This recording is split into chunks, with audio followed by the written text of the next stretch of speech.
The Summit of the Americas is officially underway in Los Angeles, except that it is not a Summit of the Americas. Cuba, Venezuela, and Nicaragua were not invited because the White House said these are not democratic countries, and now Mexico's president said he's not going either because he's not happy with the exclusion of those nations.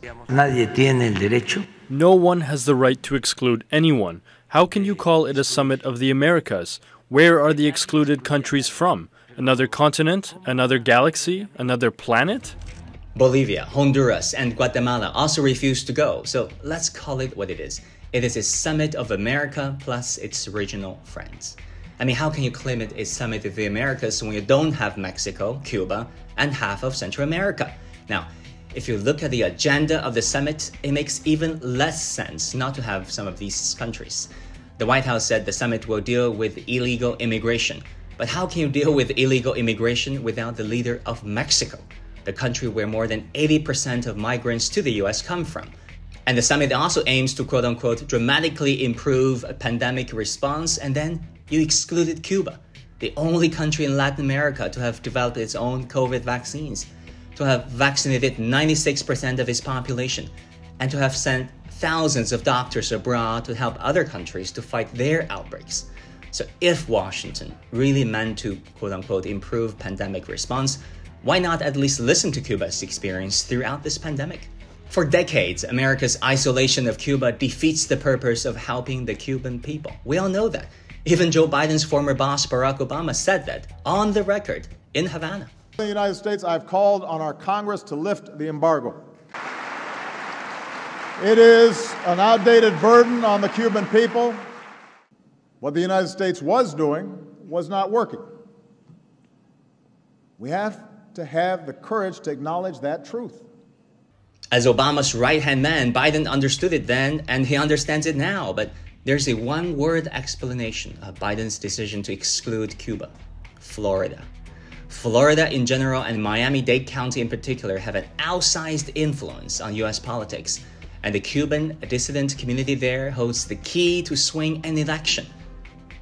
Now, another goal of Washington is to counter China's influence in the region, which Washington has described as expansionary, predatory, even neo-colonialist.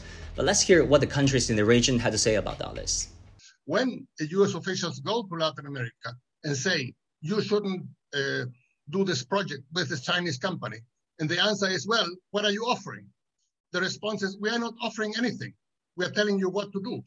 And, we are way past that. We'll not be told what to do. It's a long time ago, United States could arrive in the region and say, you should do this, you should do that. That doesn't work anymore. And when you go to about trade and investment in infrastructure, China is the first partner of South America.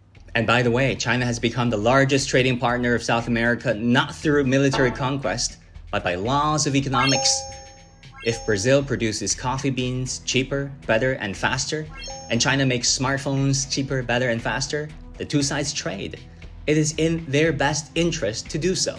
It is a theory known as comparative advantage, popularized by English economist David Ricardo in the 1800s, a principle many Western elites once hold dear. But now, in order to outcompete China as a near-peer competitor, apparently anything goes for Washington. Now, if people do want to compete, how about competing to give a helping hand?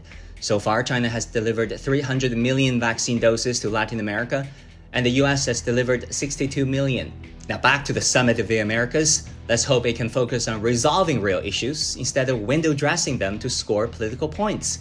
After all, the region faces a whole range of challenges, from a high COVID infection and death rates and a slow economic recovery to rising unemployment and inequality.